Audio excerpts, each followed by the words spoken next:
인생 역전이라는 말 들어보셨나요? 최근 며느리 덕에 인생 역전을 한 칠순의 할머니입니다. 며느리가 재미있는 게 있다며 저에게 추천해준 이 사연 채널이 요즘은 인생의 낙이 되었는데요.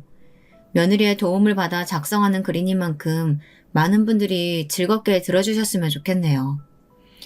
제가 인생 역전이라고 표현한 데는 이유가 있답니다. 그 전까지의 인생은 참 제 입으로 말하기는 못하지만 정말 쓰레기통에 처박힌 인생이나 다름없었기 때문입니다. 사는 게 사는 것 같지 않았죠. 남들은 인생의 낙이니 뭐니 한 가지쯤은 다 있다고들 하는데 전 그런 취미활동조차 없었습니다. 그런데 그것이 막내 며느리가 들어오고 나서야 변하게 된 것입니다. 막내 며느리의 첫인상은 수더분하지만 어딘지 모르게 총기를 내뿜는 인상이었어요.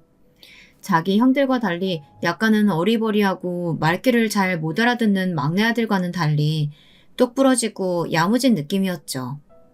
뭐 하나를 해도 씩씩하게 행동하고 저한테 말하는 것도 사근사근하니 저는 그런 막내 며느리가 처음부터 마음에 들었답니다. 게다가 막내 며느리에겐 사연이 하나 있었는데 그 사연을 듣고 얼마나 마음이 아프다 못해 아렸는지 모릅니다. 그저 밝고 씩씩해 보이기만 했던 막내 며느리가 15살에 부모님 두 분을 한꺼번에 교통사고로 여의었다고 하더군요. 사실 그 나이에 부모님 두 분을 잃는 고통이 어떤 것인지 저는 알 수 있었어요. 왜냐하면 저 역시 어린 나이에 부모님을 잃고 친척집을 오가며 자랐거든요. 밥 한 술을 떠도 친척들의 눈치를 보아가며 사는 삶은 겪어보지 않으신 분들은 모를 겁니다. 어린 나이에 뜻하지 않은 상처도 받게 되고 때론 그 상처가 골마 마음의 병이 되기도 합니다. 제가 막내 이모네 집에 있었을 때 저를 그렇게 구박하시고 자기 애들만 이뻐라 하시는 탓에 그야말로 찬밥 신세로 지내야 했는데요. 아직도 그때의 냉기가 선합니다. 얘, 너 진숙이, 우리 애들이 먹을 거 먹었니? 아니요, 저 아닌데요. 아니에요. 저번부터 자꾸 저 의심하시는데 전 그러지 않아요. 그런 도둑질 안 한다고요. 네가 아니면 그럼 누구겠어? 그럼 왜 저 누룽지들이 쥐도 새도 모르게 없어지냔 말이야. 이게 걷어준 걸 고마워하는 못할 망정 도둑질이나 하고 자빠져 있어. 너 혼 좀 나봐야겠구나. 오늘은 주방에서 가서 쳐자. 방구석으로 기어들어올 생각하지 말고. 원래도 제자리는 없었지만 그렇게 쫓겨나고 나면 정말이지 더없이 혼자라는 기분에 돌아가신 부모님을 그리워하곤 했습니다. 그래서인지 저는 막내 며느리를 보자 더럭 눈물이 나더군요. 저도 모르게 처음 보는 며느리의 손을 덕석 붙잡고 그랬답니다. 너무 고생했다고, 너무 힘들었겠다고요.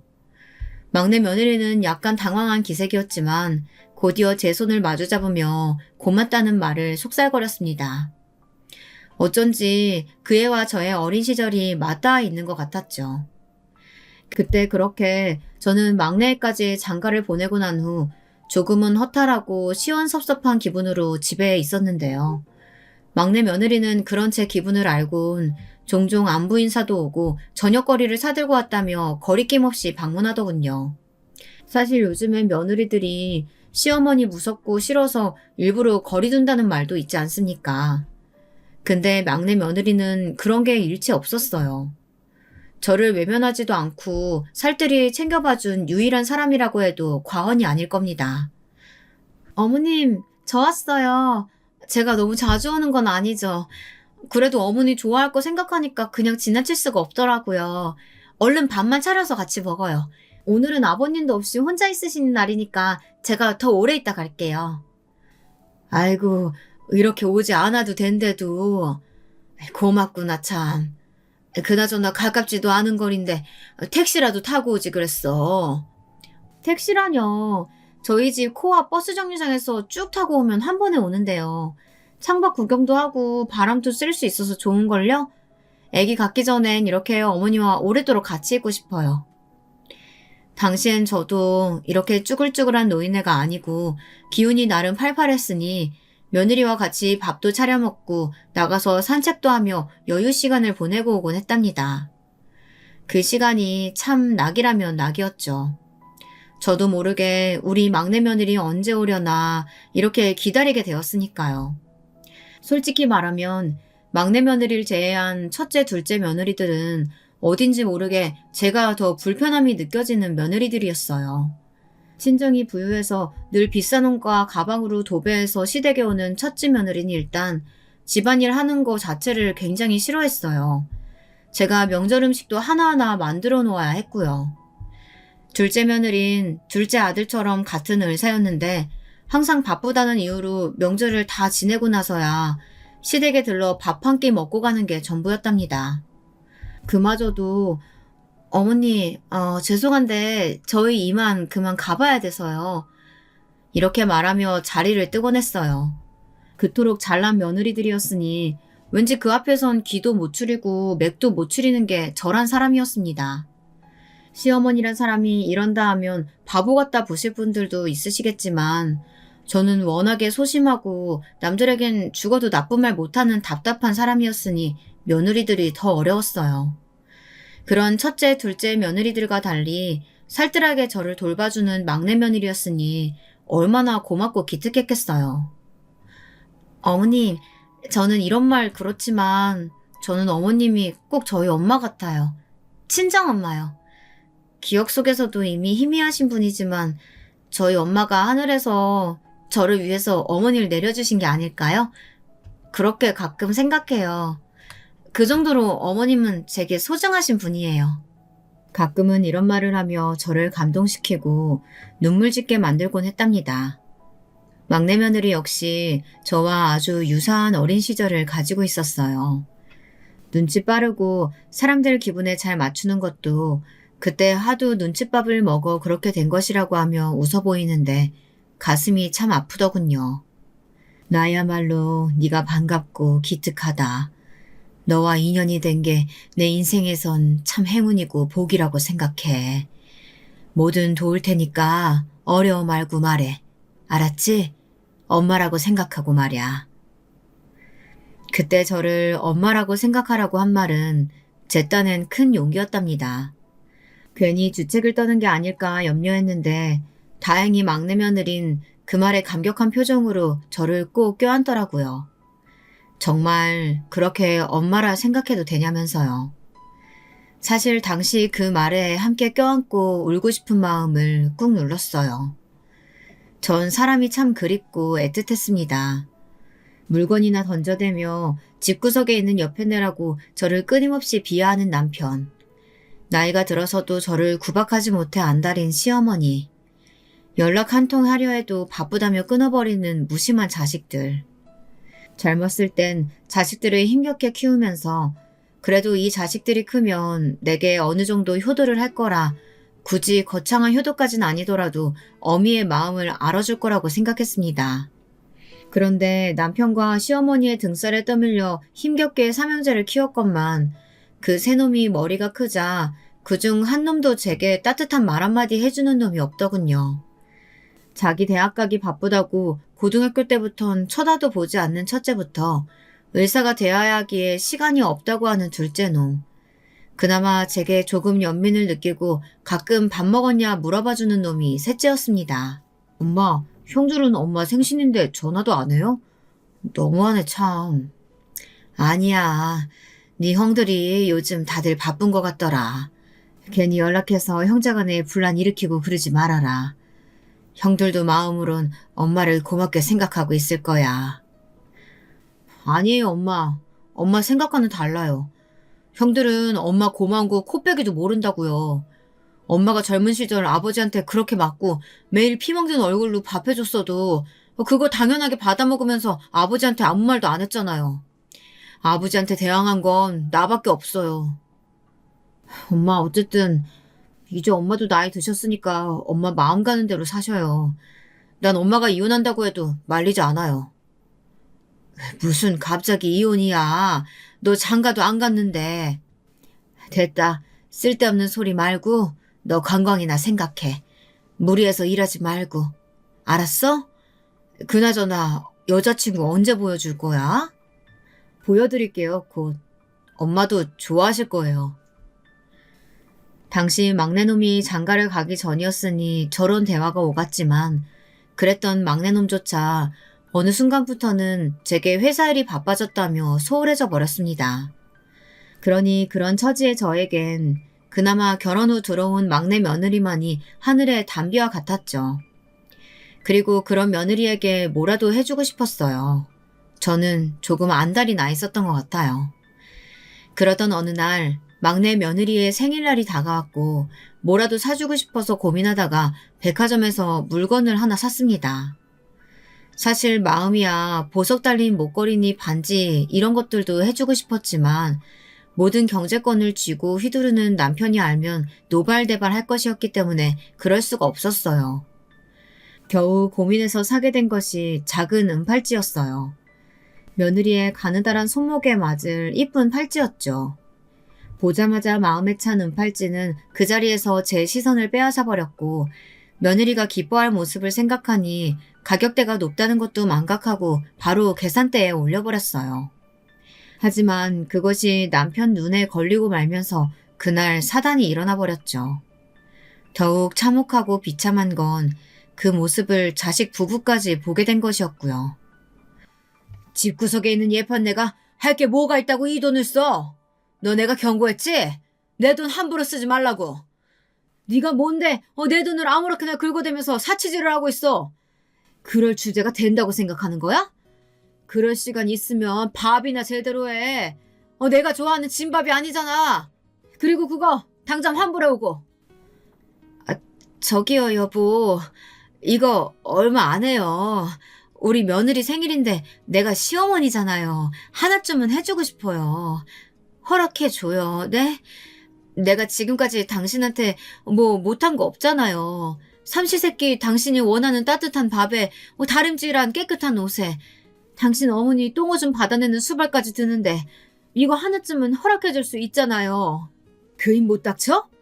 역시 당신은 그 주둥이가 문제야. 나이가 들어도 어쩜 그렇게 그 주둥이를 닥치지 못하고 나불나불거릴까? 젊은 적 나나 우리 어머니한테 그렇게 개처럼 맞은 것으로는 성이 안 차? 그래서 그러냐? 남편은 잔뜩 화가 나버렸습니다. 남편은 다혈질이었어요. 한 번 눈이 돌면 보이는 게 없는 사람이었고 그게 남편의 치명적인 단점이었습니다. 남편은 옆에 있던 휴지각을 집어 제게 던지더니 그 다음엔 골프채를 집었습니다. 남편 손에 들린 흉악한 무기를 보자 저도 모르게 몸이 움츠려들었어요. 살려달라는 소리가 입속에서 제멋대로 흘러나오고 있었습니다. 당신은 처맞아야 돼. 어딜 도망가? 일로 와. 감히 며느리 선물 하나 사겠다고 나한테 말대꾸나 하고 내가 열심히 일해서 벌어온 돈을 흥청망청 써버릴 생각을 해? 네가 지금까지 이 집안에 일조한 게 뭐냐? 자식을 제대로 길렀어. 아니 우리 어머니를 제대로 돌봐. 제대로 뭐 하나 한 것도 없으면서 어디서 생색을 내려고 해? 나 할 만큼 했어요. 할 만큼 했다고요. 제발 그만해요. 네? 짐에 걸린 시어머니의 똥오줌을 받아내고 젊은 시절 남편 말 맞다나 개처럼 맞으면서까지 남편 내조한답시고 평생 남편 자식만을 바라보며 살았는데 도대체 제가 뭘 잘못한 걸까요? 본능적으로 살려달란 소리가 나왔지만 마음은 너무도 괴롭고 수치스럽고 비참했습니다. 그때 초인종 소리와 함께 문을 두드리는 소리가 들리더니 이 광경을 아들 부부가 목격하고 말았어요. 저희가 나오지 않자 무슨 일이 있다고 생각한 건지 열쇠 문을 따고 들어온 것인데요. 다름 아닌 막내 며느리 부부와 둘째 부부였습니다. 둘째 부부는 저에게 반찬을 받아먹고 있었는데 그걸 받으러 온 모양이었고 막내 부부는 제가 부른 것이었어요. 둘째 부부는 저를 보자마자 작게 한숨을 푹 쉬더니 얼굴을 옆으로 돌리더군요.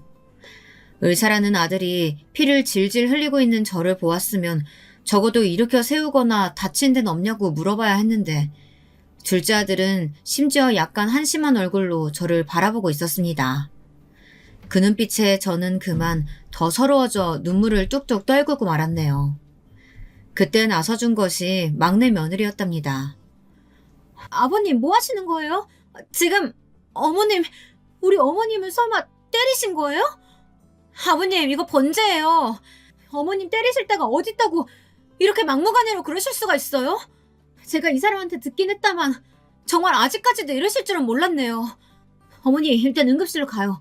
아까 크게 넘어지는 소리 들리던데 머리 다치셨을지도 모르잖아요. 얼른 병원으로 가요. 여보, 어머니 좀 부축해줘.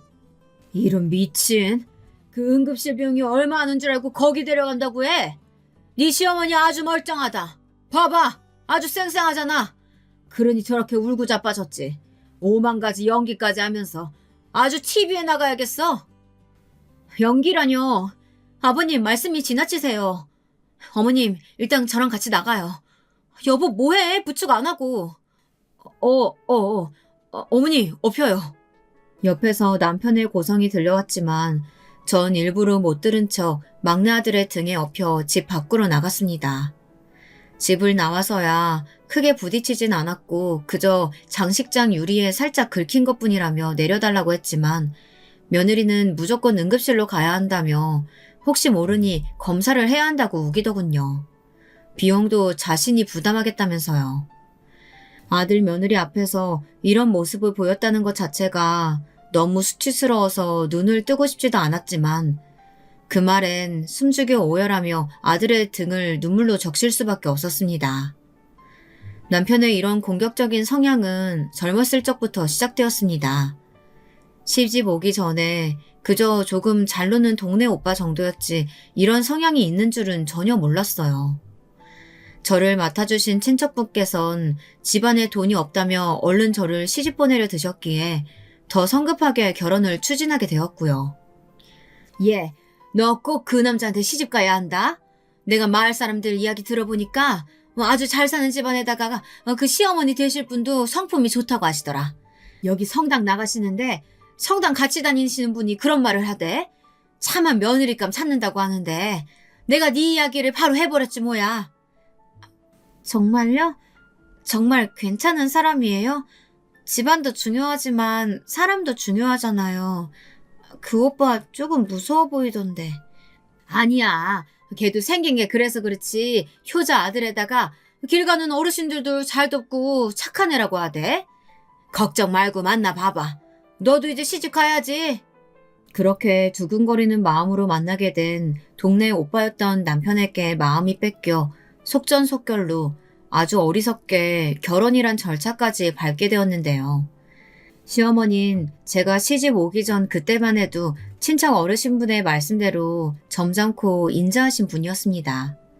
다만 말투는 조금 거친 편이셨습니다. 그게 조금 거슬렸죠. 아유, 고아로 자라가지고 많이 힘들었겠구나. 내가 앞으로 다정히 잘 대해주마. 이제 우리 한 식구잖니? 넌 잊을 친정도 없겠지만 이제 시댁에 들어왔으니까 완전히 시댁 사람이 되어 살아라. 네 남편 나한테 충성 다해 봉사하고. 알았지?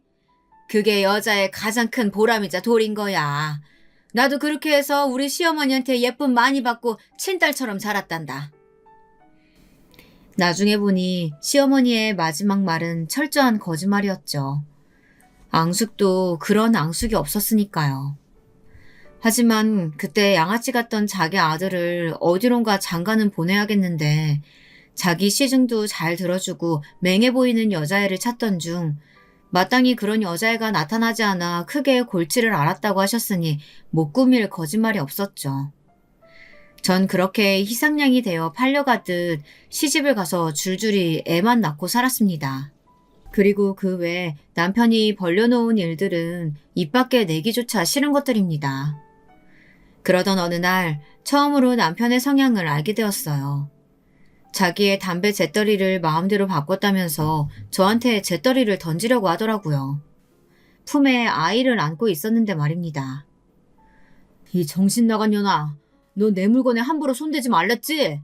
그냥 청소만 하라고 청소만. 왜 버리고 지랄이야? 누가 새 거 갖고 싶대? 너 나 무시하냐? 네 남편 무시해? 돈 한 푼 없이 몸만 덩그러니 왔으면 애나 순풍순풍 잘 낳고 우리 엄마나 잘못일 것이지. 어디서 안주인 행세야. 그때 너무 놀라 숨이 쉬어지지 않았습니다. 연애 기간이 긴 것도 아니었지만 짧았던 2달간 저에게 그리 달콤한 말을 해대던 남편이 그런 모습으로 돌변해버린 것이 젊은 저에겐 충격이었습니다. 여보, 때리지 말아요. 내가 잘할게요. 네? 때리지 말아요, 여보. 제발. 우리 아이도 보고 있잖아요. 당신 아빠잖아요. 다음 날 시퍼런 멍자국을 한 얼굴을 하고 밥을 안 치고 식탁에 수저를 놓는데 시어머니는 그 모습을 보고 피식 웃었습니다. 남편의 누나였던 시누이는 혀를 차며 바보 같다는 말을 궁시렁거렸고요. 그 말을 모두 듣고도 참았습니다. 한 귀를 듣고 한 귀로 흘리며 칭얼대는 갓난 아기를 꼭 껴안았습니다. 있잖아, 올케. 올케는 밥을 너무 맛없게 하는 경향이 있어. 이러면 내가 힘이 나서 공부할 맛이 나겠어? 나 요즘 시험 준비 중인 거 몰라? 올케가 앞으로 밥은 더 신경 쓰도록 해. 알았어? 네, 형님. 으유, 그거 하나 못해가지고 너는 네 신우한테 그런 말을 듣냐? 내가 전에도 그랬지? 여자가 남편하고 시댁 사람들한테 잘해야 그게 여자의 가장 큰 보람이고 도리라고. 너는 애초부터 글러먹었다. 글러먹었어. 엄마, 누나, 이 사람 배운 게 없어서 그래요. 생각해보세요. 부모도 없었는데 뭘 배우고 자랐겠어요. 그래, 그건 그렇다. 배운 게 없으니까 멍청하게 한 번 말한 거 기억도 못하고 욕을 쳐 들어야 기억하고 그러는 거지. 아이고, 가여워라. 그런 대화로 아침 식사를 여는 집안이었습니다. 저는 그 집안의 충실한 하인이자 시녀였고요. 시어머니 말 맞다나 복종하고 봉사하는 그런 사람이요. 그 시절 스스로도 제 처지가 참으로 한스러웠지만 그럼에도 자식이 있었기에 버틴 것 같았습니다. 그때 제 자식이 외려 할머니가 나쁘다며 시어머니를 막아주고 시누이를 무안주고 그랬었거든요. 시어머니도 아이들이 크니 그런 행동은 조금씩 알아서 줄이는 모양새셨고요. 게다가 시누이가 결혼하여 독립해 나가고 남편이 당시 사업이다 뭐다 하여 매일 바쁘게 돌아다녔으니 저는 집안에서 애들 키우기만 열심히 하고 살게 되었습니다. 오히려 이렇게 시댁 사람들이 각자 일에 바쁜 게 저에겐 유일한 평온이고 평화였어요. 만약에 한 명이라도 시간이 남아돈다면 시비를 걸어대고 제 존재 자체를 비웃어 댈 테니까요. 하지만 그 와중에도 남편은 또 다른 방식으로 제 속을 썩여 댔습니다. 남편이 어느 날 젊은 여자를 데리고 오더니 저보고 침실 아닌 거실 바닥에서 자라고 하더라고요. 무슨 말이에요? 이 여자는 또 뭐고요? 당신은 잠깐만 거실에 나가 있어. 잠깐만이야. 잠깐만을 강조하는 남편의 말이 이상하고 상황도 기가 막혔지만 그 여자를 보니 더 말문이 막혔습니다. 그 여자의 배가 한껏 나와 있었거든요. 누가 봐도 막달의 임산부였어요. 설마 이 뱃속의 아이가 남편의 애인 건가? 눈앞이 아득해진 와중에 손이 덜덜 떨려 묻지도 못하겠는데 시어머니는 이미 남편에게 들어 알고 있었는지 태연하게 저보고 나가라 손짓을 하더라고요. 그날 밤 거실에 들어앉아 가만히 생각을 해보았지만 아무래도 이건 아니었습니다. 도대체 당신 생각이 있는 거예요? 내가 어젯밤은 어쩔 수 없이 동네 시끄러워질까봐 넘어갔지만 어떻게 애를 만들어 올 생각을 해요? 그래요. 내가 당신 바람피는 거는 알고 있었어요. 하지만 알고 눈 감아줬으면 멈출 줄도 알아야죠. 어떻게 끝까지 갈 수가 있어요? 어떻게 이렇게 나를 또 한 번 죽일 수가 있냐고요. 나는 그렇다 치고 우리 애들은요? 우리 애들 볼 낯은 있어요? 당신이 사람이에요? 하지만 하고 싶은 말을 모두 쏟아내었을 때 저는 그만 풀썩 쓰러지고 말았습니다. 제 의지가 아니었어요. 시어머니가 냄비를 들고 와서 제 머리통을 갈겨버렸기 때문이에요. 양은 냄비가 바닥에 툭 떨어지며 제 옆으로 뒹구는 꼴이 보이더라고요. 어디 감히 네 남편한테 바락바락 대들고 자빠져 있어? 야, 네 남편이 어디서 애를 낳았다 쳐도 그냥 입 닥치고 가만히 넘어갈 일이지? 누가 이 애 키운대니? 이에 쥐도 새도 모르게 고아원에 보내버릴 거야. 아님 저 여자가 키우게 하든. 뭐라도 할 테니까 넌 그냥 조용히 하고 있어. 내가 친정이 있었다면 이런 일을 당했을까요? 참 하늘로 응어리졌던 기억입니다. 내가 친정이 있었다면, 날 위해 나서줄 내 편이 단 한 사람이라도 있었다면 이런 모진 꼴은 당하지 않았을 텐데 말입니다. 그런데 이때 집안의 판세가 바뀌게 된 것은 아직 성인이 아니었던 우리 애들이 난리가 난 거였어요. 덕분에 그 여자도 조용히 집을 나가게 되었고요. 할머니, 이건 아니죠. 첫째 형은 공부한다고 신경도 안 쓰지만 난 아니에요. 어떻게 아버지가 저 여자를 집에 들어오게 해요? 나 쪽팔려요. 창피하다고요. 맞아요. 그리고 우리 엄마도 불쌍해요. 맨날 할머니 말만 들어주고 아버지가 뭐 하라고 하면 그대로 따라줬으면 한 번쯤 고마운 줄도 알아야죠. 어떻게 매번 아버지 편만 들면서 이러실 수가 있어요? 엄마가 할머니 며느리 맞긴 해요? 아니, 얘들이 왜 그래? 갑자기 당황스럽게. 얼른 공부나 해라. 네 엄마 머리 담은 애들은 대학 못 가. 이 할미가 공부 못하는 놈은 대학 안 보내줄 거야. 그 말도 지겨워요. 난 할머니 돈 필요 없으니까 당장 우리 엄마한테 사과부터 해요. 얼른요. 사과 안 하면 나 다신 할머니 얼굴 안 보고 살 거예요. 저기 민수야. 아이고 참 왜 그러니? 그래 알았다. 내 손주 말이니 내가 들어야지. 그래 미안하다. 미안해. 내가 실언했다. 때린 것도 미안하고. 됐니? 그때 제 아들 잘 키웠다는 생각 참 많이 했습니다. 특히 막내 아들이 그렇게 사과 안 하면 들고 일어설 거라고 강하게 주장하자 줍충거리며 물러서는 시어머니를 보고 더더욱 그런 생각이 들었죠. 그 때문에 버티고 살아올 수 있었습니다. 하늘이 내게 남편복, 시댁복은 주지 않았어도 자식복은 듬뿍 그 누구보다도 많이 주셨으니까요. 내 자식들 참으로 고맙구나. 잘 자라겠어. 이대로만 커준다면. 그래, 나도 내 자식들이 크고 나면 이 집에서 나가 살 거야. 나가서 자유롭게 살고 말 테야. 저는 언젠가 이 시댁에서 나가겠다는 그런 결심까지 하였습니다. 언젠간 정말 그렇게 될 거라고 믿었고요. 하지만 사람의 부재, 외로움이라는 거, 그것이 참 무서운 것이더라고요. 아이들이 하나 둘씩 집에서 나가며 독립하고 시어머니 역시 자연이 좋다며 근교로 떠나가시고 난 뒤 홀로 남편과 둘이 집에 남으니 이혼하겠다는 다짐은 온데간데 사라져 버렸습니다.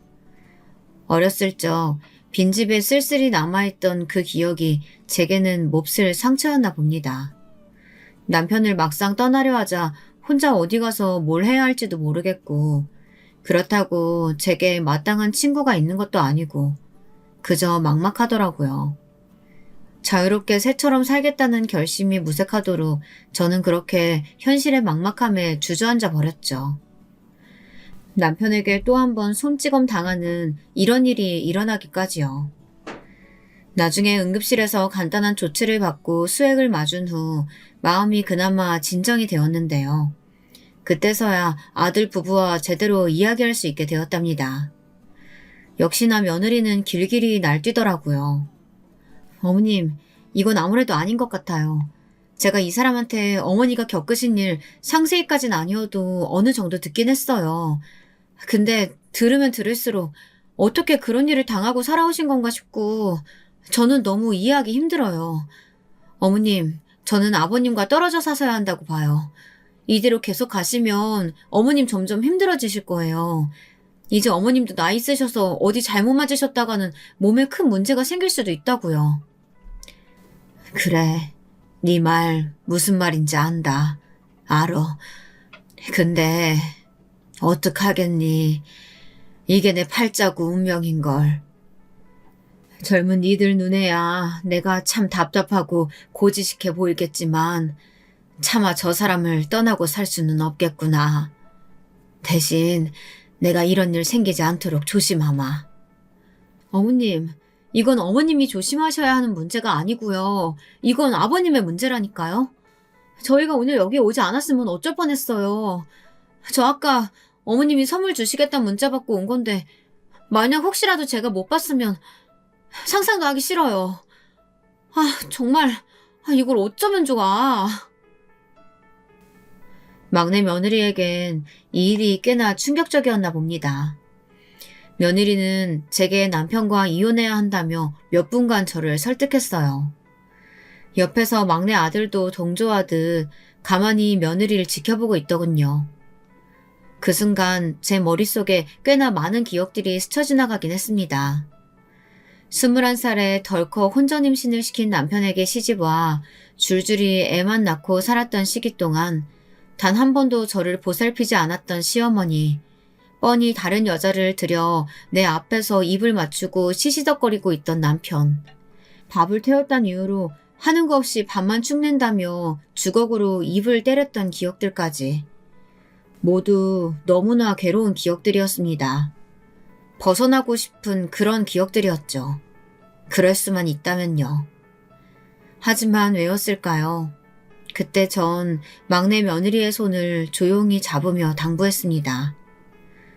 내일은 내가 알아서 하니까 너는 걱정할 거 없다. 내가 네 시아버지를 잘 알아. 그래도 이날 이때껏 같이 살아왔는데 모를 수 있겠니? 그 양반도 이제 나이 들어서 이빨 빠진 호랑이야. 이제는 때리고 싶어도 때릴 힘 없어. 봐봐라. 지금도 내가 넘어져서 다친 거지 그 양반이 때려서 다친 게 아니야. 저 나이에 집안에 데리고 올 여자도 없고 내 속 썩일 일 더 없으니까 나는 괜찮다. 이게 내 운명이라고 생각하고 잘 받아들이며 살 테니까 너희도 너희 길 가라. 응? 여전히 경제적인 건 저희가 책임질 수 있다며 울먹이는 막내 부부를 그렇게 저는 보내고 말았습니다. 애써 담담하고 차분한 얼굴을 이어가면서요. 하지만 그 이후로 한참간 막내 며느리 부부를 못 볼 줄 알았다면 그렇게 쉽사리 보내진 않았을 텐데 이때를 생각하면 아직도 너무나 속상하고 허탈합니다. 며느리가 어느 날 전화해서 임신했다는 소식을 알려와서 같이 들뜨고 기뻐하기도 잠시 갑자기 몇 달 후 막내가 회사를 때려치고 시작한 사업이 망했다며 전화가 왔더군요. 남편이 그 전화를 받고 나서 길길이 열을 낼 때야 저는 상황을 미처 파악할 수 있었는데요. 아니 이놈 자식이 어쩌지 아비한테 돈을 달라 말라 개난리를 치고 있어. 내가 무슨 지 돈줄이야? 어디 개만도 못한 자식이. 당신 그게 무슨 말이에요? 우리 아들이 왜요? 무슨 일 있는 거예요? 그래 있지. 당신이 아주 열심히 키웠다는 그 귀한 아들놈이 지 사업 망했다고 나보고 돈을 대달라네. 그것도 1억을. 아주 미쳤지 미쳤어. 그러게 왜 잘 다니는 회사는 때려치고 그 책임을 부모한테 지라고 난리야? 어디 감히. 뭐라고요? 우리 아들 사업이 망했다고요? 당신은 걱정도 안 되는 거예요? 당신 아들이 그런 위기라는데. 아이들 상황은 매우 심각해 보였습니다. 게다가 며느리는 충격에 유산까지 했다고 하더라고요. 급히 전화를 해봤지만 갑자기 없는 번호로 나왔고 첫째, 둘째 애들한테 전화를 해도 자기는 알 길이 없다는 퉁명스러운 대꾸만 돌아왔어요. 게다가 이런 말까지 하는데 어처구니가 없었습니다. 특히 명색에 잘나가는 을사란 직업을 가진 녀석 입에서 말입니다. 엄마, 민수 걔 나한테 돈 꾸려고 하는 거 아니겠죠? 나 그럼 아무리 형제지간이라도 돈 빌려주는 건 안 할 거니까 그렇게 알아요. 뭐? 너 어떻게 형이 돼서 그런 못난 말을 할 수가 있니? 어려울 때 서로 돕고 안부 물어봐 주지는 못할 망정. 엄마 바빠서 끊을게요. 막내 아들 부부가 그렇게 연락도 끊긴 채 잠수를 타고 애들이 죽었는지 살았는지 생사 확인도 안 되는데 남편은 태평하고 나머지 형들이란 자식들도 마찬가지였어요. 저만 애가 끓고 속이 탔죠. 실종신고를 내려고 했지만 그것조차 하지 못했습니다. 왜냐하면 아들네 옆집 살던 아주머니가 제게 미리 말해주더라고요. 아들이 혹여나 엄마가 찾아오면 찾지 말아달라고 전해달라고 했다고요. 빚쟁이들을 피해 도망간 거니 그렇게 해달라 부탁했는데 생사의 소식을 알 수 있음에 안심이 되는 한편 가슴이 찢어질 듯 아파왔습니다. 마지막 나를 업고 뛰었던 막내 아들의 숨소리와 제 손을 잡아주며 남편에게 벗어나라 말했던 막내 며느리의 눈빛이 선연했어요. 그 아이들이 꿈속에도 자주 나왔습니다. 하지만 잡으려 하면 도망가고 보일까 하면 사라지는 그런 꿈이었어요. 자고 일어나면 항상 눈물이 잔뜩 고여 있었습니다. 남편은 그럼 옆에서 그런 저를 보며 예전 시누이가 그랬던 것처럼 혀를 쯧쯧하며 그러더군요. 아니, 빚쟁이 피해 도망가서 살고 있는 자식 며느리가 뭐가 걱정되는 건데? 너는 걱정도 팔자다. 그 걱정할 시간 있음 나가서 밥이나 해. 하여튼 쓸데없이 아침부터 기분 잡치게 눈물이나 쳐흘리고 말이야. 남편은 여기에 이어 비아냥까지 해댔습니다. 자식 잘 키웠다고 뿌듯해하더니만 꼴 좋다면서요. 어떻게 저 사람이 아버지일 수 있는 걸까요? 저한테 하는 건 무식하고 뻔뻔한 기질 못 버려 사람이 영 망해버린 거라고 쳐도 어떻게 자식한테까지 저리 매정할 수 있는 건지 말이죠. 그때부터 아마 제 속에선 천천히 불이 붙기 시작한 것 같습니다. 그리고 전 그때 남편에게 처음으로 제 소리를 내었습니다. 당신 말 조심해요. 내 아들이고 내 며느리예요. 내 식구가 그리 힘들게 살고 있다는데 그렇게 말하는 당신이 비정상이라고요. 그러니 막말하지 말아요. 적어도 내 앞에선요. 알아들었어요? 남편은 곧바로 흥분하여 잔뜩 얼굴이 벌개졌지만 당당히 문을 닫고 집 밖으로 나가버렸답니다. 그 후 전 오매불망 절을 다니며 아들 부부만을 기다렸어요. 그리고 그러던 어느 날 그토록 기다리던 아들 부부 소식이 들려왔습니다. 바로 사라진 그날부터 5년 후였습니다. 아들 부부가 조용히 제게 연락을 했는데 저만 보자고 하더군요. 의아하긴 했지만 일단 조용히 저만 움직여서 그곳으로 향하게 되었습니다. 어머님, 너무 보고 싶었어요. 그동안 잘 지내셨죠?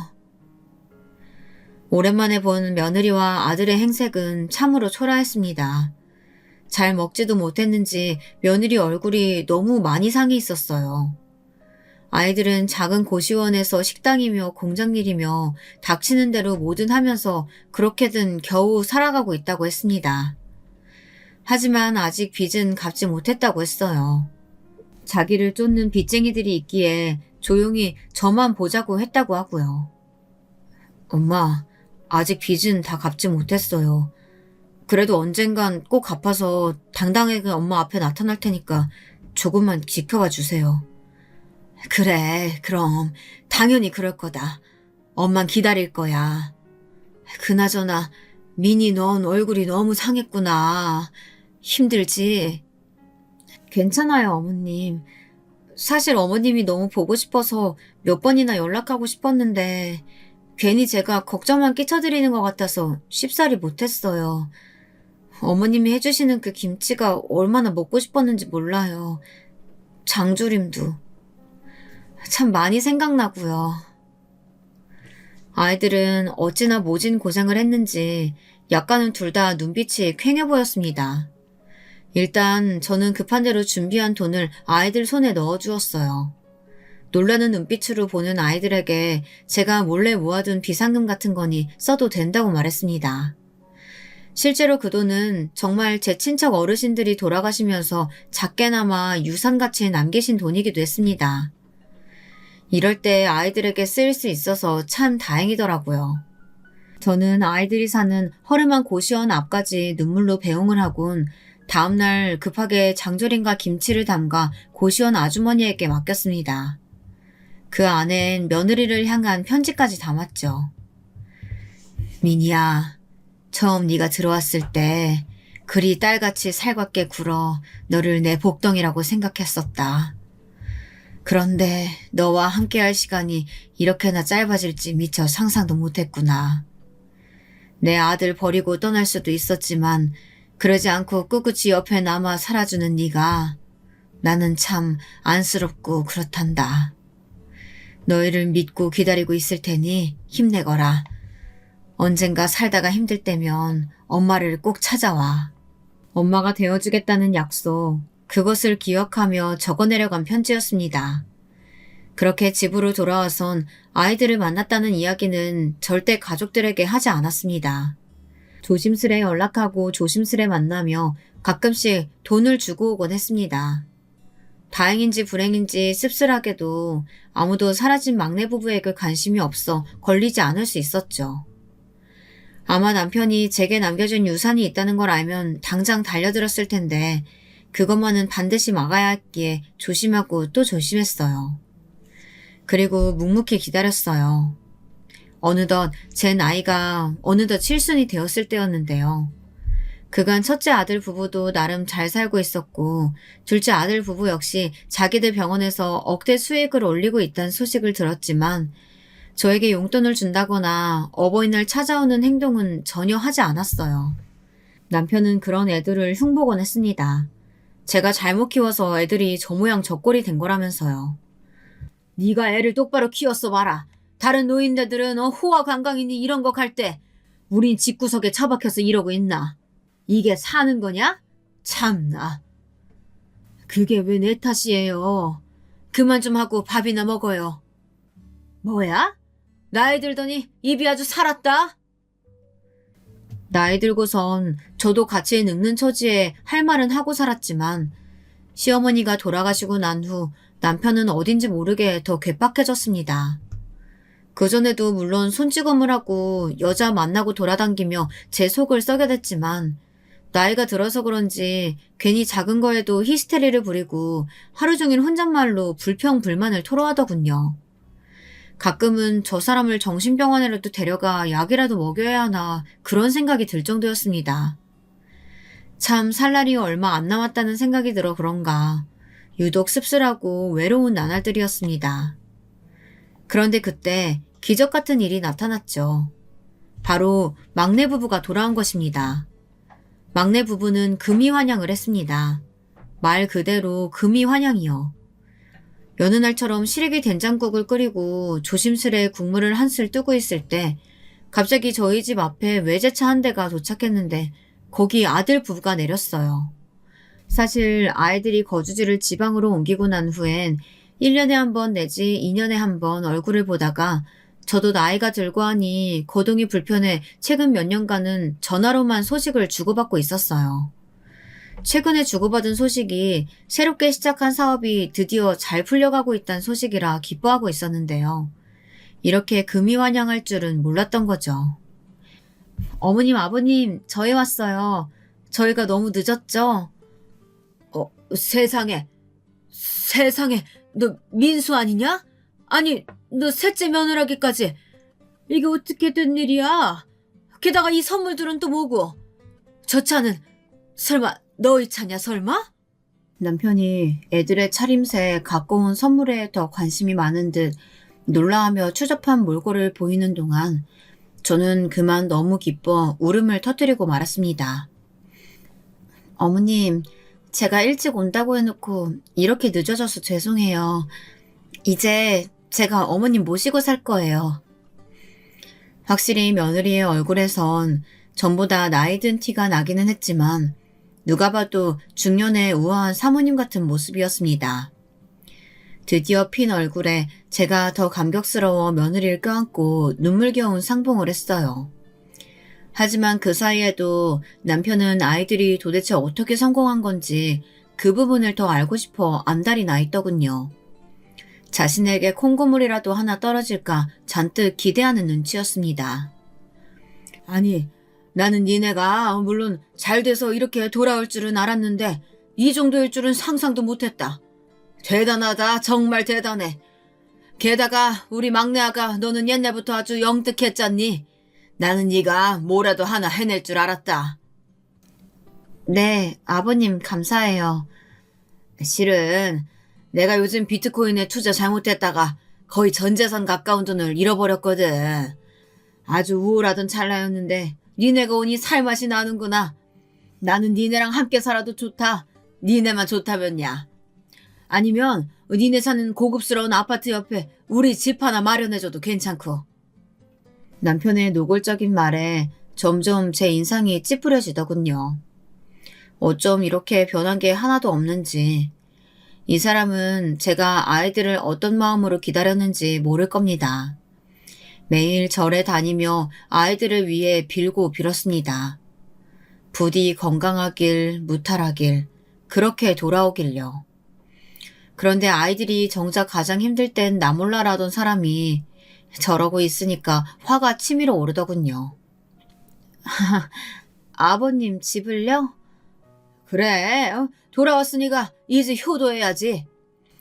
당신 그만 좀 해요. 애들 왔으면 그냥 환영이나 해줄 거지. 무슨 아파트며 돈 얘기를 해요. 그런데 그게 남편의 심기를 단단히 건드렸나 봅니다. 남편이 괴팍스러운 표정으로 저를 노려보더니 이내 부엌으로 들어가 냄비 하나를 가져와 그대로 제 몸 이곳저곳을 내리치기 시작하더라고요.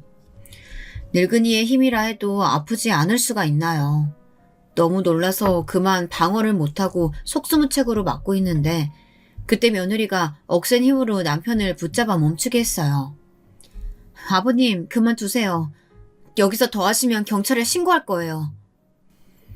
그리고 며느린 전처럼 저를 데리고 차에 태워 집으로 향했습니다.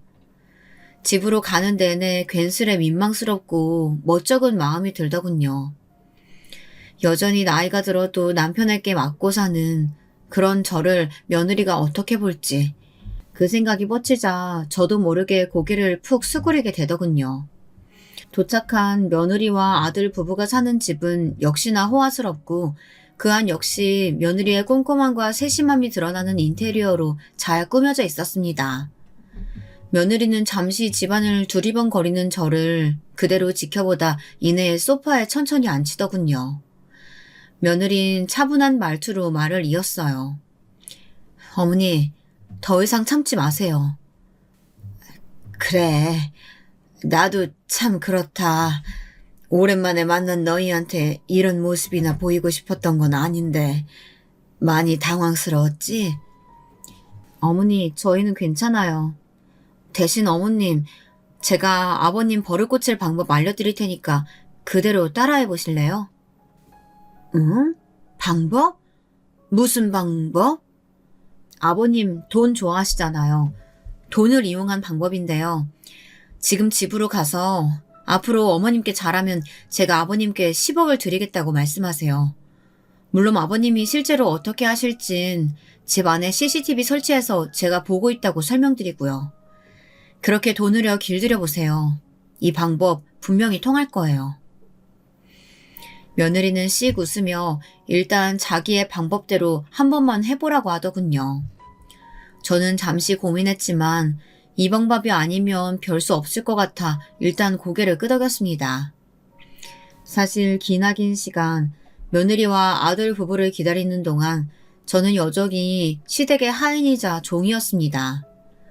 남편이 밥 차리라면 밥 차리고 친구들 데려와 막무가내로 새벽에 술상을 차리라면 차리고 비트코인으로 전 재산 잃었다고 화풀이할 때에도 그 화풀이 대상이 되었고요. 나이가 들었어도 저는 자유로워지지 못하고 있었습니다. 며느리의 단호한 얼굴을 보니 이젠 제게도 어떤 결심이 서더라고요. 더 이상 이런 창피한 모습을 보이지 않기 위해서라도 달라져 보이기로 했습니다. 저는 집으로 가서 며느리의 말을 그대로 남편에게 전했습니다. 뭐? 10억? 진짜야? 막내 며느라기가 정말로 10억을 준대? 아니 그럼 무조건 잘해야지. 당신 뭐 하고 싶댔지? 저번에 뭐 읽고 싶은 책이 있다고 했나? 내가 그거 사줄게. 사러 가자. 남편의 태도는 완전히 바뀌었습니다. 그날 이후 저도 완전히 바뀌었죠. 여보, 오늘은 참치 김치찌개 먹고 싶으니까 당신이 끓여다 줘봐요. 느끼하지 않게요. 응, 그래. 최대한 맛있게 해볼게. 근데 어떻게 하는 거지? 잠깐만, 이걸 누구한테 물어봐야 되나? 인터넷으로 찾아봐야 하나? 아니, 근데 이거 어떻게 전원 버튼 눌러야 되는 거야? 배고프니까 빨리요. 말 그대로 남편을 부려먹기 시작한 것이죠. 남편이 제게 한 만큼, 딱 그만큼만 돌려주진 못하겠지만, 최소한 집안일이라는 것이 얼마나 힘든지, 그것을 넘어 누군가의 뒤치다꺼리를 하루 종일 한다는 것이 얼마나 사람을 위축되게 하는지 뼈저리게 느끼게 하고 싶었습니다. 세탁, 청소, 요리 모두 남편의 몫이 되었고 저는 그저 TV나 보며 지냈습니다. 그러다 지루하면 막내 며느리 집에 가 남편의 변화를 틈틈이 보고했고요. 좋아요, 어머님. 어머님 하고 싶은 대로 다 하세요. 지금 아주 잘하고 계세요. 그리고 아버님께서 혹시 언제까지 해야 하는지 기한을 물어보시면 그건 제가 알아서 판단하겠다고 말씀해 주세요. 며느리는 참으로 현명하고 지혜로웠습니다. 역시나 며느리의 예상대로 한 달 정도 지나자 녹초가 된 남편이 언제까지 테스트 기간이냐 물었었는데 거기에 그대로 답해 주었습니다. 그랬더니 김 빠진 얼굴이 데워서 한숨을 푹 쉬며 빨래를 돌리더라고요. 속옷은 손빨래예요. 나도 당신 속옷 다 손빨래 했으니까. 젊은 시절엔 꽁꽁 언 찬물에도 빨래 그리 했었는데 당신은 감지덕지예요. 따뜻한 물에 빨래하니 얼마나 편하고 좋아요. 아이, 그래, 알겠어. 10억 받으려면 어쩔 수 없지. 내가 다 해야지. 아, 빨래 끝나면 저기 둘째네 반찬 좀 만들어주고 와요. 남편은 그렇게 반년간을 죽을라 집안일을 하더니 어느 날은 제게 못해먹겠다며 막내 며느리 집으로 가겠다고 하더라고요. 이렇게 하다간 10억이고 뭐고 받기 전에 병원 실세 질 것 같다면서 말입니다. 그땐 제가 판단을 내려야 할 때라는 걸 알았습니다. 지금껏 남편을 고생시킬 만큼 시켰으니 복수는 어느 정도 했고 이젠 갈라설 때가 되었다는 결정이요. 저는 남편에게 이혼 서류를 내밀었고 사인하라고 당당히 요구했어요. 자, 사인해요. 만약 여기서 나한테 해코지하려 들면 경찰 대기하고 있으니까 바로 경찰 출동할 거예요. 그러니 순순히 이혼해요. 그제야 남편은 이 모든 것이 저의 계략이었다는 것을 알았는지 분노를 터뜨렸습니다. 하지만 후회한다고 해서 뭐가 달라지겠나요? 자신의 욕심이 자초한 일이었는걸요. 오히려 저의 당당한 태도에 위축된 남편은 알겠다며 구질스럽게 눈물을 떨구었어요. 모든 건 당신의 욕심이 자초한 일이니까 내 원망할 생각 말아요. 그리고 노파심에 말하는 건데 막내 아들 부부 앞에서 나타날 생각은 말아요. 당신이 버린 가족, 당신 찾지도 않을 거고 그리워하지도 않아요. 그냥 이대로 평생 혼자 살다 죽어요. 그리 말하곤 저는 막내 며느리가 기다리고 있는 차를 타 새롭게 마련된 보금자리로 향했습니다. 막내 며느리가 저의 이혼에 대한 생각을 지지해주며 자기네들 집 바로 옆에 너무나 이쁜 집을 마련해 주었거든요. 제가 평생 단 한 번이라도 이런 집에서 살 수 있을까 하는 그런 집을요. 그래서 지금은 막내 며느리와 함께 여행도 다니고 쇼핑도 다니며 행복하게 살고 있답니다. 저에겐 정말 말 그대로 복덩어리이고 은인이죠. 앞으로도 우리 며느리 아들과 함께 다복한 가정을 이루며 살아가고 싶습니다. 참고로 아들도 철이 많이 들어서 저를 아주 잘 챙기고 있어요. 이만하면 제 인생 성공한 거 아닌가 싶습니다. 그렇지 않나요? 너무 시샘하지 않으시길 바라며 여기서 제 글은 마치겠습니다. 안녕하세요. 저는 사연 채널을 듣기만 하던 청취자였지만 오늘은 제 이야기를 하고 싶어 사연을 보내봅니다.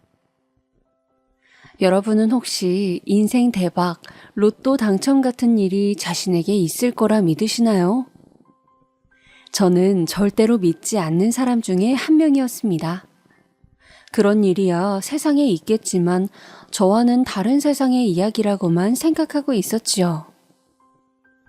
그런데 얼마 전 저에게 기적 같은 일이 생겨 이렇게 급히 컴퓨터 앞에 앉게 되었습니다.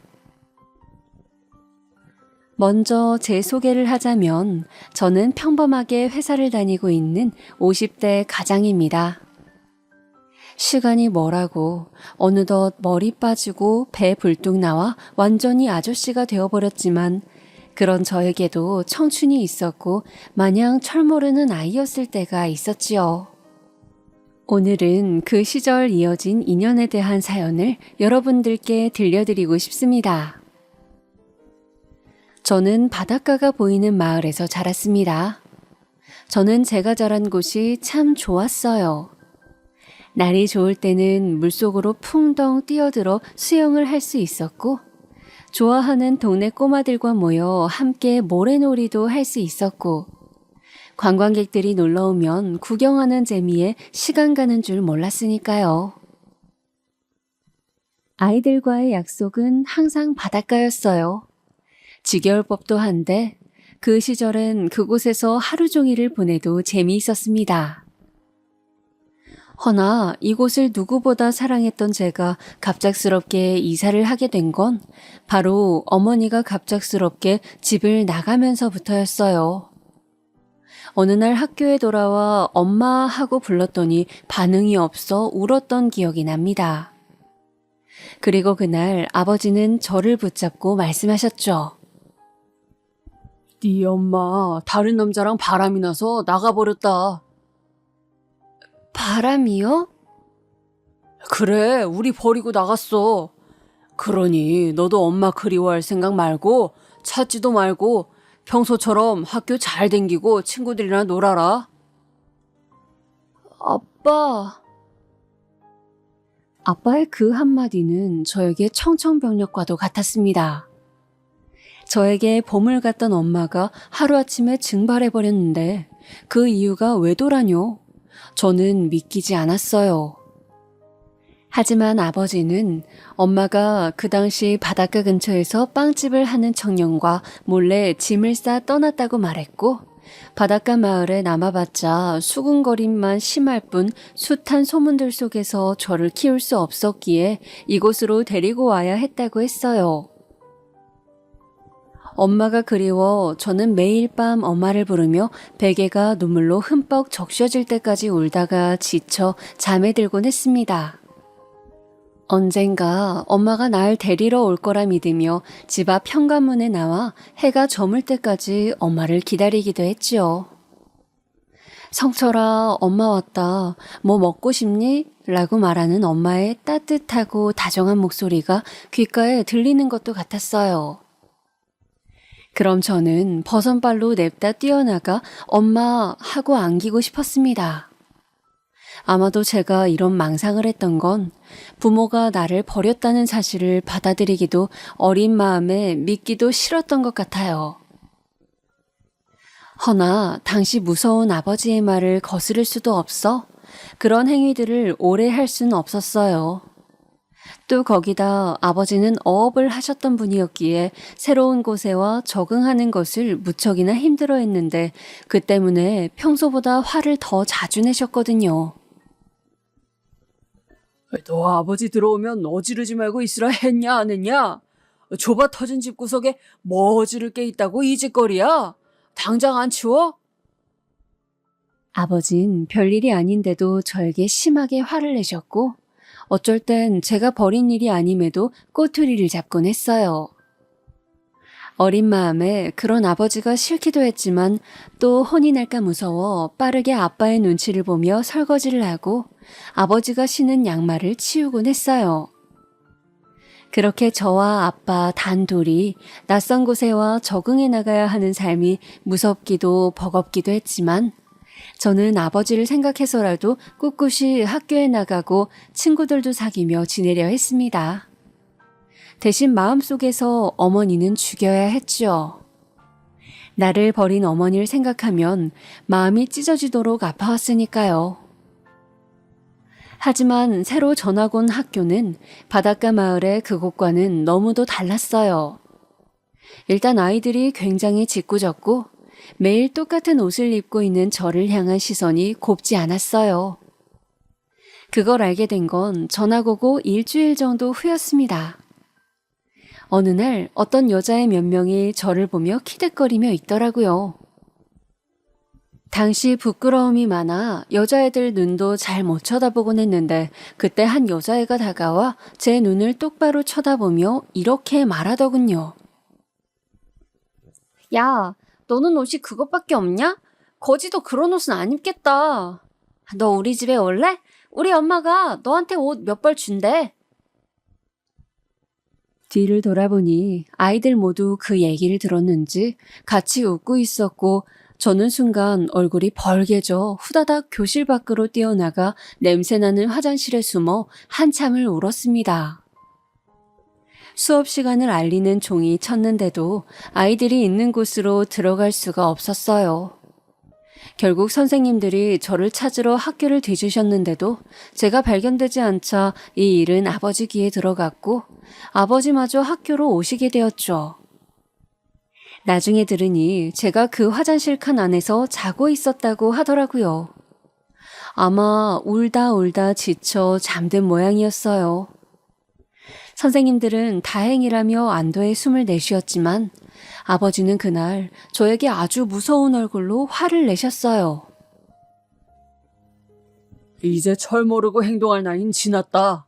너 앞으로 한 번만 이런 일 만들다간 혼이 날 줄 알아라. 자식 새끼 하나 있는 거 걷어 키워주고 있더니만 은혜도 모르고. 아휴, 썩을 놈의 새끼. 부모라면 오늘 왜 화장실에 숨어 있던 건지 물어볼 만도 한데 아버지는 그런 것조차 묻지 않으셨어요. 한 번만 더 이런 일을 만들면 가만두지 않겠다고 엄포만 놓으셨고 저는 회초리를 피하기 위해 얼른 알겠다고 고개를 끄덕였습니다. 그런데 학교에서 아이들의 괴롭힘은 여기서 끝나지 않았어요. 그 다음 날부터 학교에 가니 아이들이 저와 눈도 마주치지 않으려 하더라고요. 거기서 끝나면 다행이었지만 어떤 아이들은 제가 지나가면 코를 쥐어싸는 둥 거지 냄새가 난다는 둥 대놓고 놀려대기 시작했어요. 제가 말 못하고 가만히 있자 그 괴롭힘은 더 심해져 제가 도시락을 못 가지고 오는 날엔 거지 집에 밥도 떨어졌다며 아주 말도 못하게 괴롭혀댔지요. 나중에 아이들의 따돌림을 괴롭힘을 눈치챈 선생님이 그만하라고 같은 친구끼리 그러는 거 아니라고 아이들을 타이르려 하셨지만 원래 어린아이들일수록 더 영악하고 못된 구석이 있잖아요. 나는 거지랑 친구 안 해요. 내가 왜 거지랑 친구예요? 야, 너 말해봐. 우리가 너 친구야? 하면서 저에게 더 큰 상처를 주더라고요. 그 말을 듣는 순간 저도 제 자신이 정말 거지가 된 것 같은 기분에 엉엉 울면서 집으로 갈 수밖에 없었습니다. 사실 이 모든 건 맨날 똑같이 입는 옷 때문에 시작된 거였으니 아버지에게 옷 한 벌만 사달라고 헌 책가방 말고 다른 책가방 갖고 싶다고 말 한마디만 하면 되었으나 저는 알고 있었습니다. 아버지가 절대 제 부탁을 들어주지 않을 것을요. 오히려 회초리까지 드실 게 뻔했으니 그럴 수가 없었지요. 다만 이때 가장 생각난 사람은 외려 어머니였어요. 친할머니마저 가끔 저희 집에 오시면 새끼 버리고 떠난 건 엄마도 아니라고 대놓고 욕을 하시곤 했는데 저는 이럴 때 날 버리고 떠난 어머니라도 있었으면 했습니다. 어머니라면 학교에 찾아가 애들한테 그러지 말라고 말이라도 했을 텐데 내가 이렇게 아프고 슬프도록 놔두지 않았을 텐데 하는 생각이 들었으니까요. 하지만 어머니를 그리워한 만큼 아무리 기다려도 오지 않은 어머니가 원망스럽기도 했습니다. 그러던 어느 날 저에게 엄마가 없다는 것까지 알게 된 아이들은 이제 저를 고아라 부르기로 했나 봅니다. 어느 순간 제 별명이 고아가 되어 있더라고요. 아이들은 엄마가 없는 제 배경을 흠잡아 무지막지한 말들을 해대었고 저는 그 순간을 견딜 수 없어 매번 학교 밖으로 뛰쳐나갔어요. 그리고 집으로 돌아오면 일찍 왔다고 아빠에게 매를 맞았고요. 제가 아버지에게 아이들이 엄마가 없다고 놀려요 라고 말을 하면 아버지는 사내 새끼가 맞거나 돌아다닌다고 저를 한심하게 여겼습니다. 그렇게 아버지의 무관심 속에서 아이들의 괴롭힘 속에서 초등학교 시절을 보내다 보니 저는 점점 내성적이고 자존감 낮은 아이로 자라게 되었어요. 이제는 어느 누가 저에게 말을 거는 것도 두려웠고 행여나 말을 걸면 놀라 어깨를 떨 정도였지요. 저는 어린 나이임에도 너무 많은 상처를 받아 정신이 말짱한 상태가 아니었어요. 그런 제 상태를 눈치챈 사람은 당시 중학교에 올라가 처음으로 만나게 된 담임 선생님 뿐이었는데 선생님은 어느 날 저를 불러다 앉히고 이것저것을 물어보셨어요. 잘 기억은 나지 않아요. 선생님의 질문에 제대로 대답도 못했던 것 같고요. 근데 선생님은 아마 제가 다른 친구들에게 따돌림을 당했다는 사실을 들어 알고 있으셨던 것 같아요. 저를 위해 착하고 순한 짝꿍을 만들어주시는 등 수업 시간 외에도 저를 따로 불러 챙겨주시는 등 저를 참 많이도 이뻐해 주셨어요. 그런 선생님의 보살핌 덕에 그나마 저는 중학교를 포기하지 않고 다닐 수 있게 되었습니다. 그리고 이 선생님은 가끔 저에게 이런 말씀을 해주셨어요. 그 말씀은 제 가슴 속에 오래 살아남아 지금 이 나이대껏 남아있게 되었는데요. 성철아, 집이 가난한 건 부끄러운 게 아니야. 정말 부끄러운 건 네가 가난을 부끄러워한다는 거지. 선생님도 어린 시절에 집이 많이 불우했어. 선생님 엄마 아빠는 선생님에게 공부도 하지 말라고 전기세 아깝다고 말했을 정도였단다. 근데도 선생님은 열심히 공부해서 선생님이 되었어. 우리 성철이 같은 이쁜 아이들을 가르치고 싶어서 말이야. 그러니 어떤 상황에서도 포기하지 말고 어려움을 헤쳐나가는 방법을 알아야 한다. 알겠지? 네, 선생님. 그날도 아이들과 동떨어져 혼자 조용히 공부하고 터덜터덜 힘없는 발걸음으로 교실 문을 나가려던 때였는데 저를 붙잡고 하신 선생님의 그러한 말씀은 참 따뜻했습니다. 그리고 제게 참 많은 힘이 되었습니다. 선생님을 보면 아주 가끔 엄마가 생각나기도 했고 저 역시 꿈을 가져야겠다는 생각도 마음 한켠 들었지요. 꿈이라곤 전혀 없었던 어린 제게 마치 밤바다를 비추는 등대불처럼 선생님은 그런 존재였어요. 그렇게 저는 선생님 수업 시간에는 졸지 않고 열심히 수업을 듣기 시작했고 그러다 천천히 공부에도 흥미를 붙여가게 되었어요. 문제집도 없고 달랑 가지고 있는 건 교과서 하나뿐이었지만 저는 그 교과서를 참 많이도 보고 또 보았네요. 나중엔 교과서가 너덜거릴 정도로 보아 지나가던 선생님들이 놀랄 정도였어요. 공부하는 게 아주 재미있거나 바닷속에서 수영하는 것만큼 행복한 일은 아니었지만 적어도 제 힘든 가정 환경을 잊을 수 있는 유일한 것이었지요. 아버지가 술을 먹고 들어오는 날이 많아질수록 저는 공부에 더 몰입했고 아이들이 놀릴 때면 더더욱 연필을 쥐어잡았습니다. 그렇게 저만의 요령을 터득해 공부해 나가다 보니 어느새 저는 수석이 되어 있더라고요. 제가 공부를 잘하자 다른 아이들도 더는 저를 무시하지 못했지요. 선생님들도 저를 이뻐라 하셨고요. 늘 외톨이에 엄마 없는 고아 취급이나 받으며 자라던 제가 처음으로 다른 사람에게 인정받고 칭찬까지 받으니 그때부턴 저도 제 자신을 다르게 생각하기 시작했습니다. 자존감도 전보다 훨씬 높아졌고 이제는 누가 저를 놀린다 해도 맞대응할 준비가 되어 있었죠.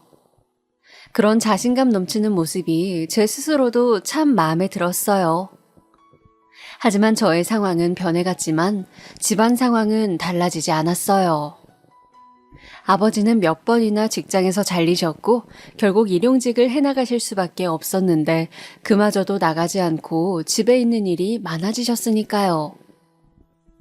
거기다 술을 마시는 날도 많아져 집안이 술병으로 꽉 차 발 디딜 틈도 없어졌습니다. 아버지, 술 좀 그만 드세요. 이러다 건강 해치실까봐 걱정이에요. 네가 뭘 한다고 잔소리질이야. 어따 대고 아버지한테? 네 일이나 잘해 임마. 어디 자식놈의 새끼가 부모한테 훈계질이야, 훈계질은. 제가 말려보려 해도 아버지는 도통 제 말을 듣지 않으셨어요. 오히려 술에 취해 흐트러진 발음으로 저런 말들을 늘어놓기 바쁘셨지요. 그러니 저도 아버지에게서 점점 손을 떼게 되었습니다. 처음에야 말리고 술병을 몰래 숨겨놓기도 하며 노력해보았지만 그 어떤 노력도 이미 알코올 중독자가 되어버리신 아버지 앞에선 무용지물이더라고요. 가끔 가다 친할머니가 오셔 아버지를 붙잡고 눈물을 흘리시며 제발 정신 좀 차리라고 우실 때가 있었는데 그럴 때 빼곤 아버지는 항상 술에 취해 계셨습니다. 넌 나한테 고마워해야 돼. 애미도 버린 널 내가 걷어 먹여줬잖냐. 네, 아버지, 감사해요. 그리고 망할년. 네 엄마는 망할년이다. 자식 새끼 버리고 남편 버리고 그게 사람이 할 짓이냐? 금수다. 네 엄마는 금수만도 못한 년이야. 내가 왜 걔를 데리고 살았는지. 그리고 아버지는 가끔 가다 이런 말씀도 하시곤 했어요. 그럴 때면 저는 아버지가 불쌍하기도 하고 아직도 엄마에 대한 감정을 못 잊으시고 사는 모습이 안타깝기도 했습니다. 이미 떠난 사람을 어떻게 하라고 그러시는 건지. 아버지는 제게 엄마를 찾아오라 소리소리를 지르기도 했어요. 아버지, 엄마를 어떻게 찾아요, 이제 와서. 아버지가 건강하게 잘 사시는 길이 가장 좋은 길이에요. 제발 아버지, 이제 술 좀 그만 드시고 저랑 같이 행복하게 살아요. 아들이 부탁하잖아요. 찾아오라고 당장. 그 바람난 년 찾아오라고. 허나 말씀드렸듯 아버지를 말릴 길은 없었고 저는 그냥 제 할 일을 해나갔어요. 어린애가 냉정하다고 말씀하실 수도 있겠지만 그때의 제겐 그게 살 길이었어요. 저를 지키는 방법이었죠. 제가 잘 되어야 우리 집도 일어날 거고 그럴 거면 우선 좋은 대학부터 가야 했으니까요. 제겐 나름의 계획이 있었습니다. 하지만 그 계획도 무너지고 말았습니다. 아주 처참하도록 말입니다. 어느 화창한 날이었어요. 그날도 열심히 수학 공식을 암기하며 공부를 하고 있는데 갑자기 선생님이 저를 잠깐 밖으로 불러내시더라고요. 성철아, 얼른 집에 가봐야겠다. 너희 아버지가 위독하다고 하시는구나. 제가 병원에 갔을 땐 이미 모든 상황이 끝난 후였어요. 아버지는 그날도 술에 취해 횡단보도를 건너다 트럭에 치여 이미 출혈이 너무 많으셨고 제가 왔을 땐 저를 알아보지도 못하셨으니까요. 친할머니만 아버지 곁에 앉아 아버지 이름을 부르짖고 계셨는데 저는 당시 실감이 나지 않아 아버지를 몇 분간 멍하니 쳐다보았던 게 기억이 납니다. 그때 의사 선생님이 제게와 아버님이 많이 힘들어하세요. 이제 마지막 인사를 하세요 라고 말씀하셨어요.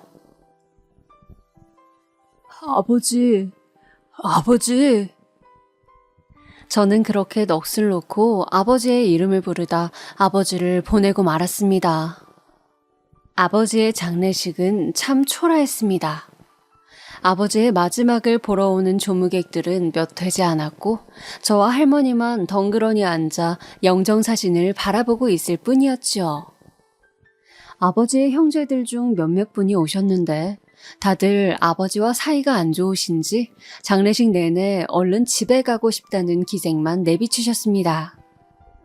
그때 어떤 중년의 여성분이 제 손을 붙잡으셔 깜짝 놀랐는데 아버지의 동생이신 고모라고 하시더라고요.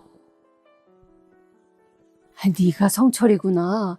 너 나 알아보겠니? 아, 네. 근데 너무 오래전이라. 아, 그래. 그럴 만도 하지. 여기 앉아봐라. 서 있느라 많이 힘들지? 물 좀 마셔. 유일하게 그 장례식장에서 고모만이 제게 따뜻하셨어요. 제게 학교는 잘 다니고 있는지, 아버지랑 살았을 때 형편은 어땠는지 하나하나 물어봐 주셨죠.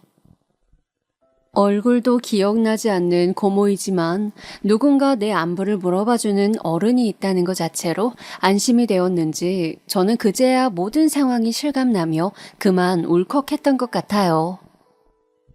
아버지가 죽었다는 거, 제 옆에 더 이상 없다는 거, 이제 영영 돌아올 수 없는 길을 떠나셨다는 거, 그 모든 것을 상기하고 나니 울음이 그치질 않았어요. 그래서 저는 고모 앞에서 그야말로 엉엉 울고야 말았습니다. 고모는 그저 그런 저를 따뜻하게 안아주시며 더 울어 성철아, 괜찮아, 울어도 돼 라고 말씀해 주셨죠. 마지막 발인이 다 끝나고 나서 저는 이제 제 삶은 어떻게 되는가 잠깐 생각했던 것 같아요.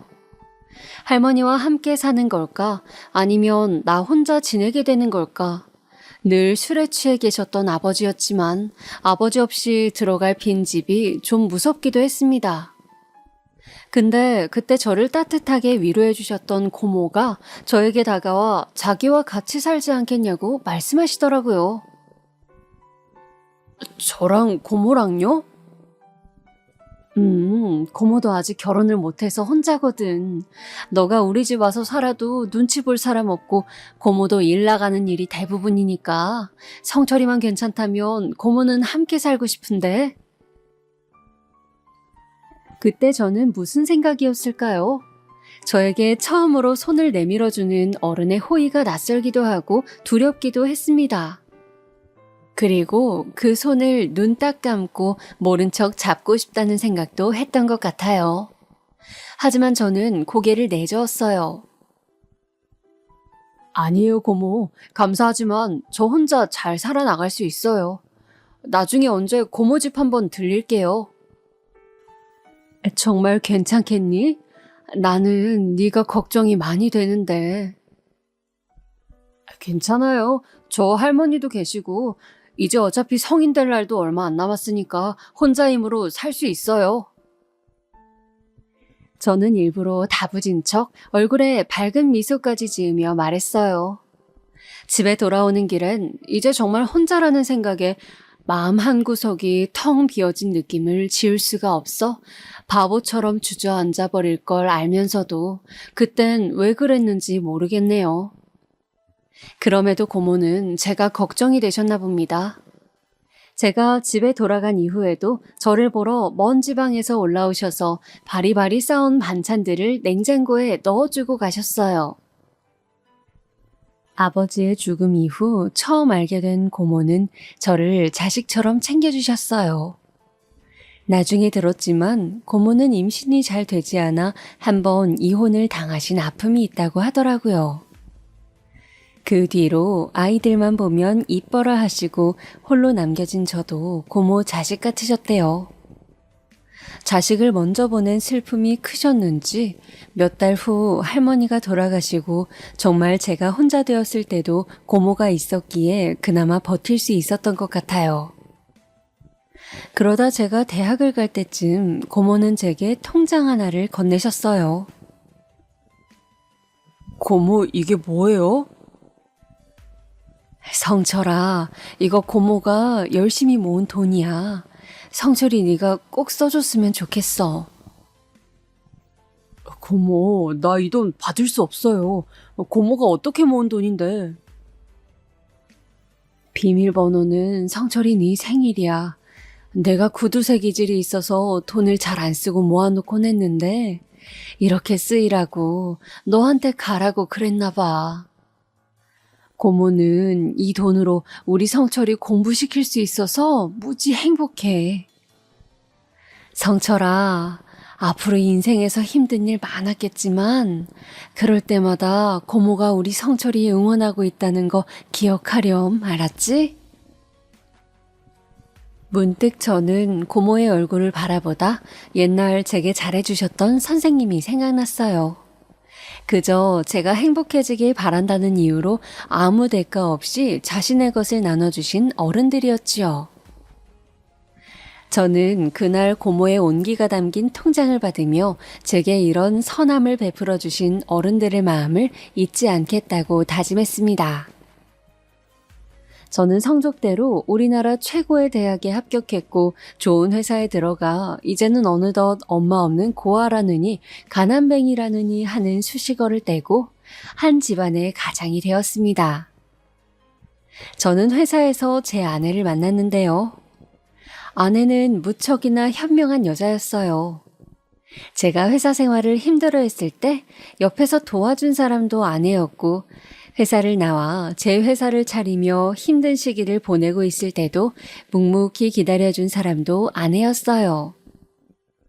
사실 아내와 제가 연애를 하게 된 계기는 조금 재밌고 웃기기도 해서 잠깐 무거운 얘기를 던지고 말씀을 드려볼게요. 그날은 제가 회사 근처 커피숍에서 커피를 들고 업무를 하러 올라가는 길이었어요. 그런데 그날따라 엘리베이터가 말썽이더라고요. 어쩔 수 없이 커피와 무거운 서류철을 들고 한 칸 한 칸 위로 올라가는데 아내도 마침 뒤에서 숨을 헥헥거리며 올라오더라고요. 저희 회사가 13층이었거든요. 저와 아내는 둘 다 등산하는 기분으로 위로 올라가는데 문득 아내가 신고 있는 구두가 보였어요. 아내는 그 구두 때문에 더 힘들어하는 것 같았어요. 저 구두 벗고 올라가시는 게 어떠세요? 네? 구두요. 구두 때문에 더 힘드신 것 같은데 저 주세요. 아내는 고민을 하다 천천히 구두를 벗었고 저에게 구두를 넘겼어요. 근데 구두를 벗으니 아내 발이 말이 아니더라고요. 구두가 꽉 끼었는지 물집이 잡혀 있었고 하나는 터져 있었어요. 아내도 아픈지 살짝 미간을 찡그리더라고요. 저는 그때 마침 늘 주머니 속에 가지고 다녔던 반창고를 하나 건네었어요. 종이 넘기다가 손가락이 자주 베어 밴드를 들고 다니곤 했거든요. 아내는 민망해했지만 저는 아내 발 상태가 안 좋아 보여 반창고 붙이는 걸 도와주었어요. 근데 그때 가까이서 본 아내의 얼굴이 무척이나 이쁘더라고요. 속으로 은근한 기류가 흐르는 걸 느끼었지요. 그 후 아내가 옆부서라는 것을 동료에게 들은 뒤론 일부러 그 옆을 지나가기도 하고 넌지시 아내에게 인사를 건네기도 했네요. 아내도 제가 자신에게 호감이 있다는 걸 알았는지 언젠가부터는 제 인사를 부담스러워하더니 나중엔 제 적극적인 구애를 받아들여 연애를 하고 결혼으로까지 골인을 하게 되었습니다. 다만 아무리 좋아하는 아내라 할지언정 결혼이 쉽지는 않았어요. 결혼 전 장모님과 장인어른은 저를 많이 반대하셨거든요. 다름 아닌 제게 부모가 없었기 때문이었죠. 장모님은 특히 제 가정 환경을 탐탁지 않아 했어요. 결혼이라는 건 단순히 좋다는 감정으로만 하는 게 아니야. 그 사람이 어떻게 살아왔는지도 중요해. 근데 엄마가 어렸을 적 집 나가고 아버지도 돌아가신 거면 혼자 자란 거나 다름없는데 너와는 달라도 너무 다른 환경에서 자란 사람을 어떻게 믿을 수가 있겠니? 난 도통 믿음이 안 가는구나. 물론 자넨 내 말이 섭섭할 수도 있겠지만 나도 내 귀한 외동딸 보내는 거니 이런 말 하는 거 이해해 주게. 네, 장모님.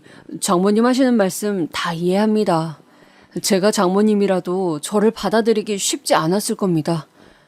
그런데요, 장모님, 비록 어머니는 오래전에 집 나가시고 아버지는 돌아가셨지만 저에겐 주변에 좋은 어른들이 참 많았습니다. 저를 위해 지방에서 반찬을 싸우시는 고모도 있었고 좋은 말씀을 해주시는 선생님도 있었어요. 그 어른들 덕분에 한 번도 방황하지 않고 바르게 자랄 수 있었고요. 결혼이라는 게 장모님 말씀처럼 두 사람 감정이 그저 좋다고 이루어질 수 없다고 생각합니다. 그렇기에 저와 4년이나 만날 이 사람, 저희 둘 그 누구보다 잘 살 수 있을 거라고 생각합니다. 저도 이 사람도 서로를 많이 믿고 있어요.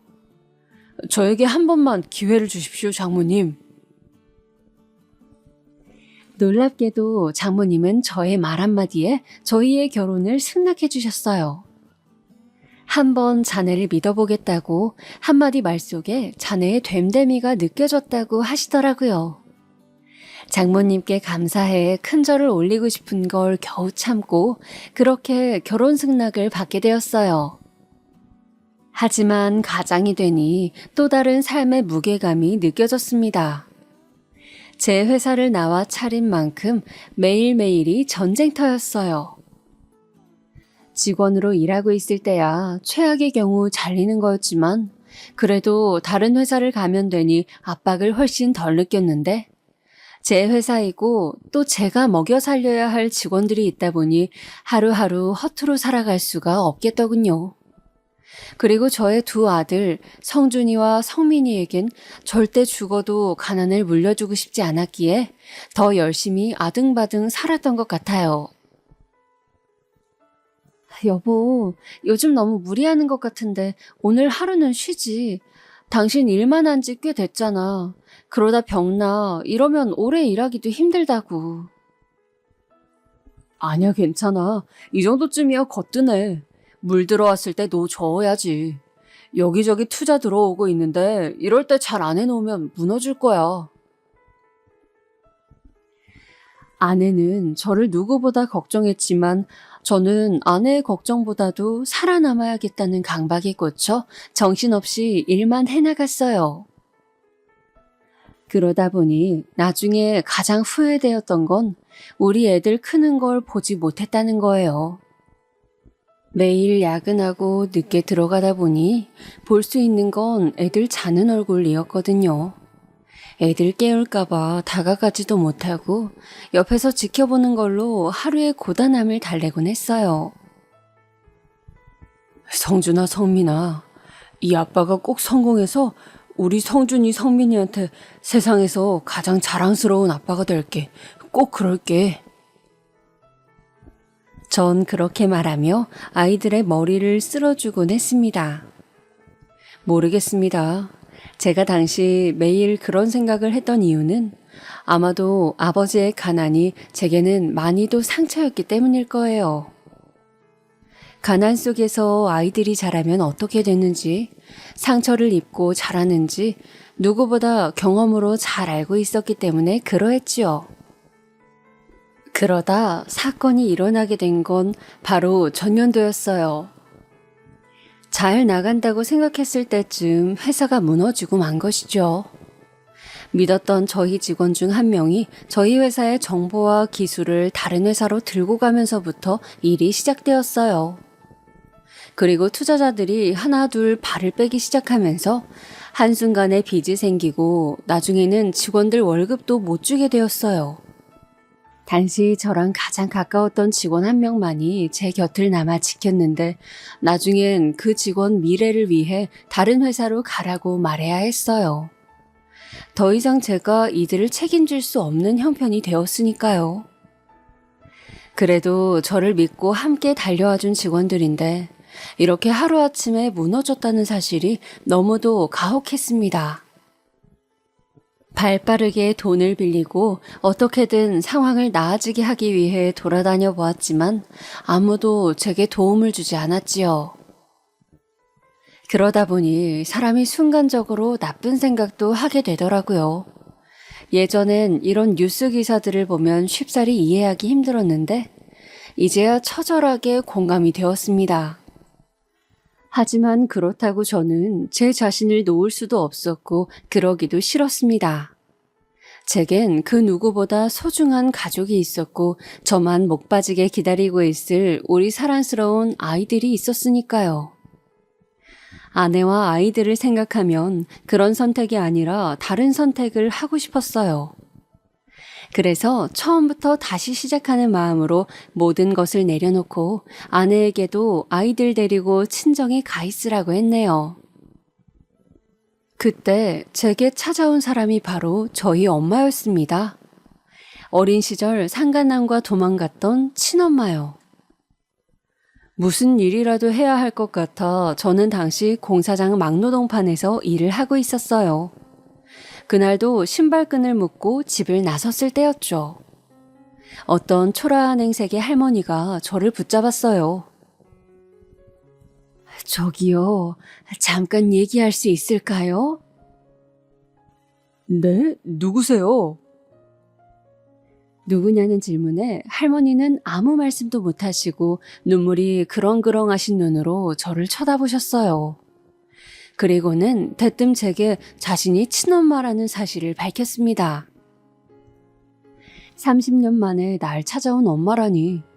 저는 보고도 믿기지 않아 눈을 멀뚱히 뜨다가 일단은 엄마를 모시고 근처 국밥집으로 들어갔습니다.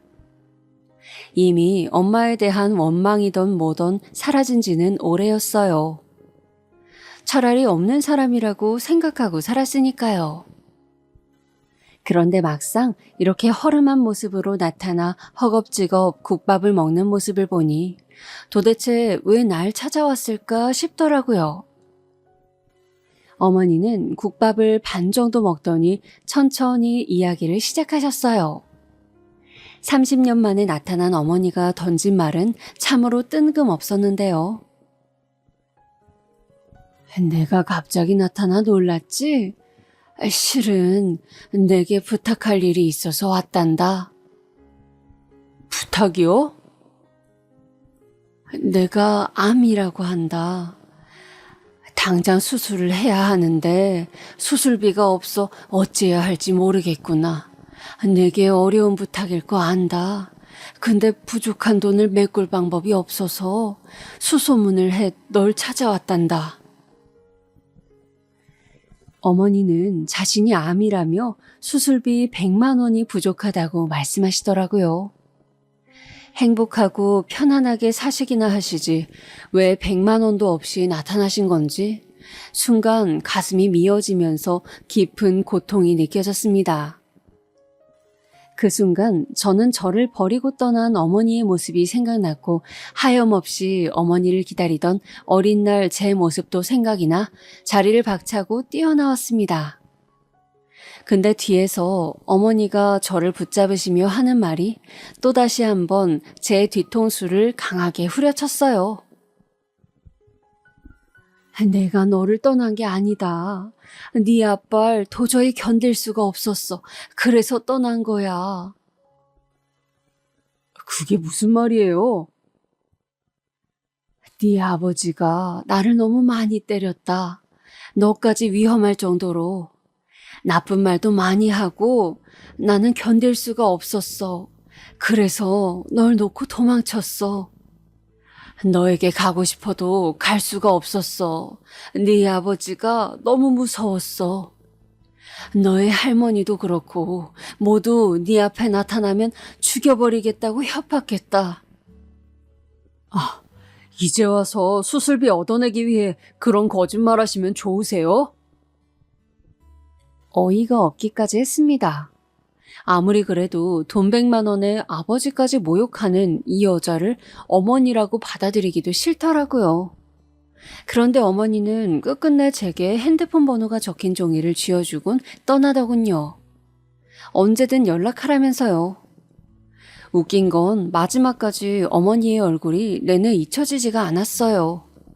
100만 원이 없어 저를 찾아올 정도라면 그만큼 어려운 상황이라는 건데 여기서 제가 돈을 주지 않으면 천륜을 저버리는 짓이라는 생각이 들었어요.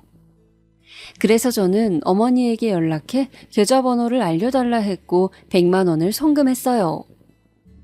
어머니에게선 고맙단 인사가 왔지만 저는 거기에 답장하지 않았어요.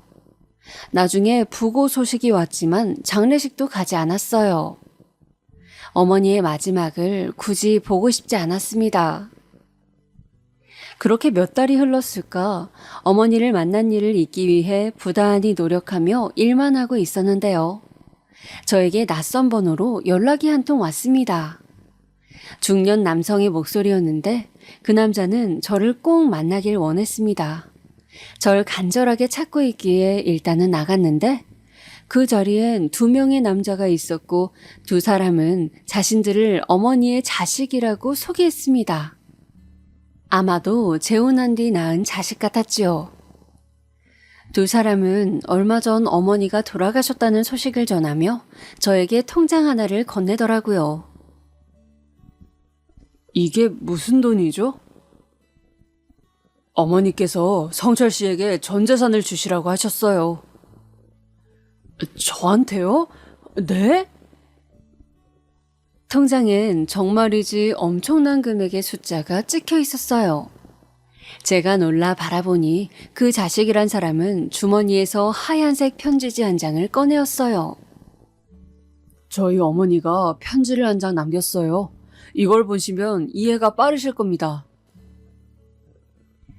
저는 망설이다 천천히 편지지를 펼쳤어요. 성철아, 엄마야. 갑자기 네 앞에 나타나 많이 놀랐지? 엄마는 너 만나고 돌아오는 길에 얼마나 감격스럽고 기뻤는지 모른다. 마지막 가는 길 우리 아들 한번 보고 갈 수 있어서 말이다.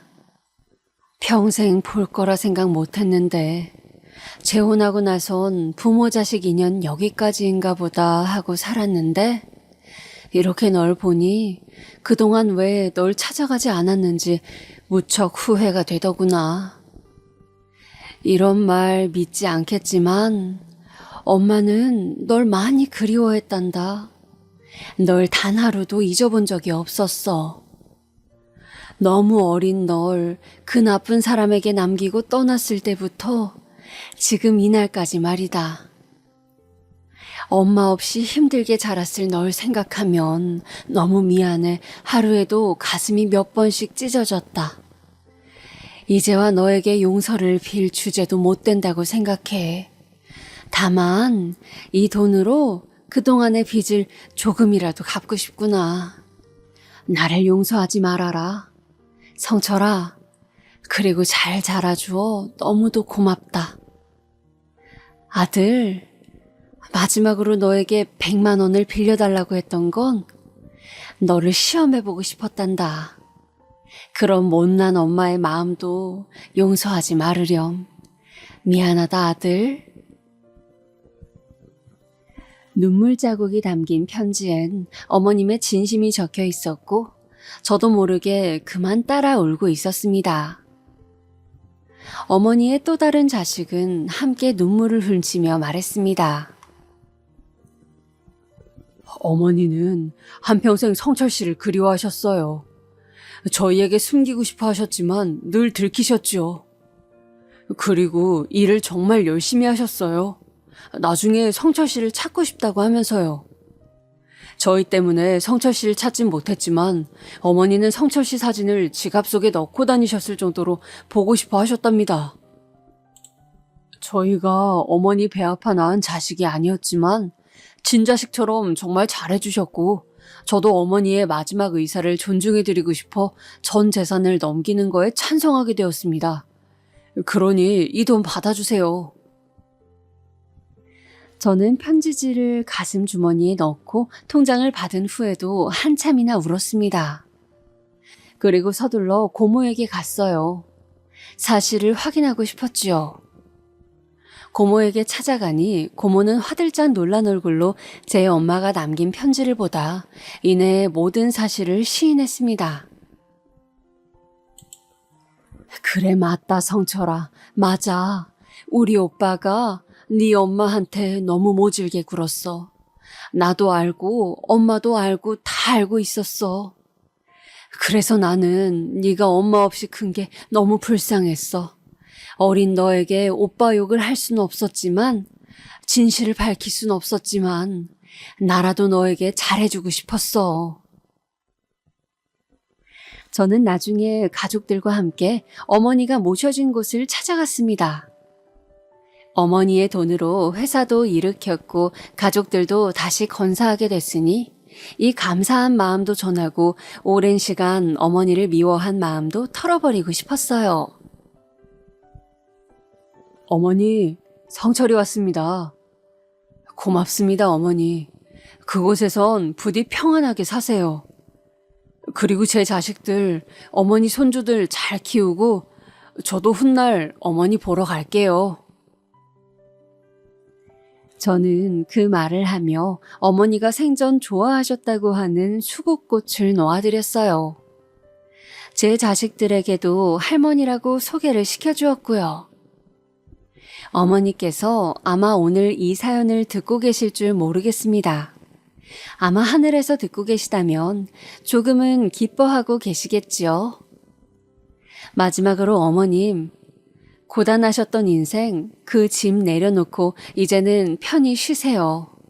우리 다시 만나는 날까지 안녕히 계세요.